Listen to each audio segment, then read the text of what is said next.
ఇవన్నీ అంటే మనకి అంటే సాధారణంగా అంటే సినిమా ప్రేక్షకులకి సినిమాని ప్రేమించే వాళ్ళు ముఖ్యంగా చాలా కీన్గా అబ్జర్వ్ చేస్తూ ఉంటారు. నిజంగా ప్రభుత్వంపై ఇటీవల వచ్చిన కొన్ని నేను మనవండం కాదు, నేషనల్ డిబేట్లో కూడా రేవంత్ రెడ్డి అగేన్స్ట్గా చేస్తున్నారు సినీ ఇండస్ట్రీకి అనేది కూడా బాగా జనాల్లోకి వెళ్ళింది. అది మనం ఏదో మాట్లాడడానికి మొహమాట పడినా. సో ఖచ్చితంగా అలాంటి పరిస్థితులు ఉంటే ఇది దాన్ని రిపేర్ చేసే విధంగా ఇది ఉండబోతుందా? నెంబర్ 1. నెంబర్ 2, చిరంజీవి గారు లేకపోవడం ఏంటి? ముఖ్యంగా ఇప్పుడు అల్లు అర్జున్ గారి అంశం అనేది అవునన్నా కాదన్నా ప్రధానంగా దీంట్లో చర్చకు వచ్చే అవకాశం ఉంది అని తెలిసి కూడా చిరంజీవి గారు రాలేదేంటి? లోపల వాళ్ళు మేము సపోర్టెడ్గా ఉండడం కాదు, ఇలాంటి అంశాల్లో బయటకు వచ్చి మాట్లాడాలి, అప్పుడే మనం అంతా కలిసి ఉన్నామని ప్రేక్షకులు అనుకుంటారు అనేది తెలియదా వాళ్ళకి? అంటే మరి ఆయన్ని పిలిచినప్పుడు ఆయన వేరే వేరే వేరే అంశాల్లో ఆయన బిజీగా ఉన్నారా, షూటింగ్లో కానీ మరి లేకపోతే ఊళ్ళో ఉన్నారా లేదా, ఇవన్నీ అంటే నేను తెలియకుండా ఒక కామెంట్ చేయడం అది కరెక్ట్ పద్ధతి కాదు, కరెక్ట్ అయిన జర్నలిజం కాదు, కాబట్టి నేను కామెంట్ చేయలేను కానీ దాని మీద. బట్ పిలవకపోవడం అనేది దాని మీద రకరకాలుగా చెలవలపల్లుగా మాట్లాడుకోవడానికి అయితే ఆయన రాకపోవడం, ఆయన అక్కడ కనపడకపోవడం, let us call it as పిలవకపోవడం కాదు, ఆయన అక్కడ కనపడకపోవడం అనేది రకరకాలుగా చెలవలపల్లుగా మాట్లాడుకోవడానికి ఒక అవకాశం అయితే ఇస్తుంది. బట్ స్టార్టింగ్ నుంచి కూడా అంటే అల్లు అర్జున్కి సమస్యలు వచ్చినప్పటి నుంచి కానీ లేకపోతే విచారణకి వెళ్తున్నప్పుడు కానీ అరెస్ట్ అవుతున్నప్పుడు కానీ ఎప్పుడు కూడా అల్లు అరవింద్ మాత్రమే అల్లు అర్జున్తో ఉన్నారు, ఒక రకంగా అల్లు అరవింద్ ఒంటరి అయిపోయాడా అంటే నిన్నటి నుంచి దిల్ రాజు కూడా పక్కన ఉన్న పరిస్థితి మనం చూస్తున్నాం. అలాగే నేనంటే కనుక నేను ఐ బెగ్ టు డిఫర్, ఎందుకంటే చిరంజీవి గారు ఆయన సతీ సమేతంగా వెళ్ళి అరెస్ట్ అయిన రోజున వెళ్ళి పలకరించారు, ఆ తర్వాత నాగబాబు గారు వెళ్ళారు. ఇంకా అంటే ఏమండి చిన్న కుటుంబంలో చిన్న వచ్చినా కూడా సర్దుకుపోవడం ఇన్నేళ్ల జర్నీలో వస్తూ ఉంటాయి వెళుతూ ఉంటాయి. కాబట్టి పూర్తి స్థాయిలో వాళ్ళు ఎవరు పూర్తిగా ఎలూఫ్ చేసేసి ఆయన్ని దూరం పెట్టారని అనడానికి కూడా మనం తెలియకుండా చెప్పడం అవుతుంది. మాట్లాడకూడదు ఖచ్చితంగా. బట్టి మన తేజ్ సాయిధరం వాళ్ళ తమ్ముడు ఏమయ్యారు, వరుణ్ తేజ్ ఏమయ్యారు, దాదాపు 10 మంది ఉన్నారు మెగాస్టార్ ఫ్యామిలీలో. వాళ్ళు ఎవరు కూడా బాసటగా నిలిచామనో నేను ఇక్కడ పరామర్శించారు అనట్లేదు. సో అది మళ్ళీ ఇంకో చర్చకి దారితీస్తుంది. కాబట్టి వాళ్ళు ఎక్కడ కనిపించకపోవటాన్ని సినీ ప్రేక్షకులు అడుగుతున్నారు. అది ఓకే అంటే అన్ని మీడియా కెమెరాలు ఎదురుగుండానే జరుగుతాయి అనేది కూడా నేను నమ్మను. నేను అన్ని కెమెరాల ముందే కెమెరాలకు కనపడేవి కంటికి కనపడేవి కొన్ని, కంటికి కనపడని కోణాలు చాలా ప్రతి అంశంలోనూ చాలా ఉంటాయి. కాబట్టి దానిలో కూడా అనేక అంశాలు ఉండొచ్చు. కమింగ్ బ్యాక్ టు ఈ బెనిఫిట్ షోల పాయింట్ కానివ్వండి, లేదా ఈ ట్రిక్కీ సిచ్యువేషన్ ఉన్నప్పుడు ప్రభుత్వానికి కూడా నిజంగానే ఒక పరిశ్రమ ఇక్కడ చెన్నై నుంచి హైదరాబాద్కి సినీ పరిశ్రమ వచ్చేసిన తర్వాత ఇక్కడ ఒక పెద్ద పరిశ్రమ అయిపోయింది. ఇక్కడ కొన్ని వేల మంది, ఇంకా చెప్పాలంటే కనుక కొన్ని లక్షల మందికి ఉపాధి కల్పిస్తున్నటువంటి పరిశ్రమ. ఈ పరిశ్రమని లూజ్ చేసుకుంటే గనక అది ప్రస్తుతం ఉన్నటువంటి కాంగ్రెస్ ప్రభుత్వానికే, రేవంత్ రెడ్డి ప్రభుత్వానికే తీరని దెబ్బ అవుతుంది. అది ఇట్స్ ప్రతిష్టకి ఇర్రిపేరబుల్ అవుతుంది. కాబట్టి ఎంతవరకు దూకుడు చూపించాలి, ఎక్కడ పగ్గం వేయాలి, ఎక్కడ ఆగాలి అనేది కూడా ఎవరు తగ్గారు, ఎవరు నెగ్గారు అంటే ఎవరు తగ్గేదేలే అనడానికి ఎవరు అనడానికి లేదు. సినిమా డైలాగ్ మాత్రమే, నిజ జీవితంలో ఎవరు తగ్గేదేలే అనడానికి ఉండదండి. అది ప్రభుత్వమైనా సినిమా పరిశ్రమ అయినా.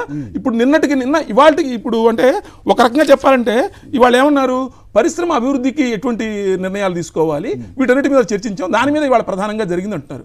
అది ఒక్క రోజులో ఎందుకు ఇంతమందిని పిలిచారు? దీనికి అభివృద్ధి కోసం చర్చ జరిగితే కనుక ముందు నుంచి ఒక పెద్ద ప్లాన్ వేసుకొని ముందు దీని మీద ఒక చర్చ జరిగి అలా జరిగి ఉండొచ్చు కదా. ఉన్నట్టుండి రాత్రికి రాత్రి నిన్న సాయంత్రం రేపు పొద్దున సీఎంని కలుస్తున్నారు సినీ పరిశ్రమ ప్రముఖులు అన్నారు. పొద్దున వచ్చేప్పటికి ఒక 35-40 మంది లిస్ట్ వచ్చింది. ఆ వెంటనే పొద్దున 10 గంటలకి సమావేశం ఉన్నారు, 2 గంటల సమావేశం జరిగింది. ఇంత హడావిడిగా ఎందుకు జరిగింది ఇది? కాబట్టి ఇది కేవలం అంటే సినీ పరిశ్రమ అభివృద్ధి కోసమే ఈ ఏజెండా అనుకోవడం కారణం కాదు. ఎంత చిన్న అంశము బెనిఫిట్ షోలు, టికెట్ల పెంపు, దానికంటే పెద్ద విషయాలు మాట్లాడుకున్నాము అని పైకి చెప్పినప్పటికీ కానీ జరిగిన విషయం అయితే కనుక కొంత ప్యాచప్ చేయడం కోసం వీరైనంత ప్రయత్నాలు సినీ పరిశ్రమ నుంచి జరుగుతున్నాయి, అటు ప్రభుత్వం పక్షం నుంచి జరుగుతున్నాయి. మంచిదే, ఎందుకంటే సమస్య తెగేదాకా లాక్కుండా వెళ్ళడం అనేది మంచిదే, ఇరుపక్షాలకి మంచిది. రైట్. ఇంకోటి చెప్పండి జయదేవ్ గారు, మీరు మొహమాటం లేకుండా మాట్లాడతారు కాబట్టి of course you know the line wear to draw. Cinema industry right నిజంగా స్పందించాల్సినంత స్పందించలేదు అల్లు అర్జున్ విషయంలో అనేది ఒక్కటి వినిపిస్తోంది. లేదు ఆ తర్వాత మీరు చెప్పినట్టు అన్నీ బయటికే కెమెరాల ముందు జరుగుతాయా అంటే అది కాదు అన్న నేపథ్యం కూడా. సో ఎలా చూడాల్సిన అవసరం ఉంది ప్రస్తుతం? ఇదంతా జరిగిన ఎపిసోడ్ అంతా మనం చూసాం కదా.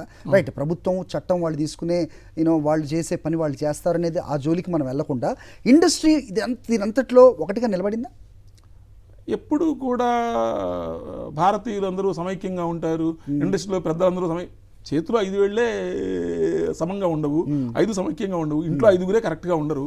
సో కాబట్టి అందరూ సమైక్యంగా ఉంటారని అదొక ఆదర్శం, అదొక లక్ష్యం. రైట్. ఇప్పుడు ఇంకోటి పవన్ కళ్యాణ్ గారు పిలిపించారు కదా సినీ ఇండస్ట్రీ ఇప్పుడు ఆంధ్రప్రదేశ్కి రావాలని. డైరెక్ట్గా ఆయన పార్టీలో పనిచేసే పెద్ద నిర్మాత నాగవంశే అలా ఎలా కుదురుద్ది, మేము ఇక్కడ పెద్ద పెద్ద ఇల్లు కట్టుకున్నాం అన్నారు.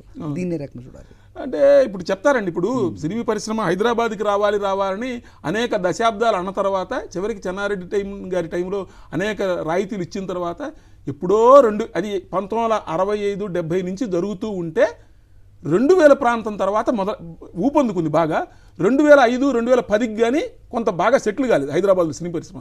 సో ఆంధ్రప్రదేశ్లో అయినా కూడా ఆంధ్రప్రదేశ్లో స్టూడియోలు కట్టాలి అనే వాతావరణం ఇప్పుడు కాదు 1950 నుంచి ఉంది, కానీ ఇప్పటివరకు జరగలేదు. కాబట్టి ఆయన పిలుపునిచ్చినంత మాత్రం వాళ్ళు గబుక్కును వచ్చేస్తారనుకోవడం కూడా. కాకపోతే ఎక్కడున్న వాళ్ళు, ఎక్కడ ప్రభుత్వంలో ఉన్న వాళ్ళు ఏదో ఒకటి తాము చేస్తుంటే చెప్పాలి కాబట్టి చెప్తారు. కానీ అది జరిగే ఇమీడియట్ ఫ్యూచర్లో అది జరుగుతుందని నేనైతే అనుకోను. కానీ ఇవాళ జరిగిన సమావేశం ద్వారా సీఎం రేవంత్ రెడ్డి ఇచ్చినటువంటి ఈ ప్రకటన, ఇక బెనిఫిట్ షోలు ఉండవు, ఇక టికెట్ల రేట్ల పెంపు ఉండదు, కానీ దాని మీద ఒక కమిటీ వేస్తున్నాము, దానికి క్లాజ్ ఉంది మళ్ళీ. అంటే ఒక క్లాజ్ పెట్టారు, కమిటీ వేస్తున్నాం, కమిటీ ఒక నివేదిక ఇస్తుంది. అంటే రేపు ఈ కమిటీ నివేదిక ద్వారా సార్ అయ్యా ఇంత కాదు, మాకు ఇప్పుడు ఆల్రెడీ తక్కువ ఉన్నాయి కాబట్టి కొంచెం ఏదో పెంచమంటే అప్పుడు ప్రభుత్వం ఒప్పుకోవచ్చు.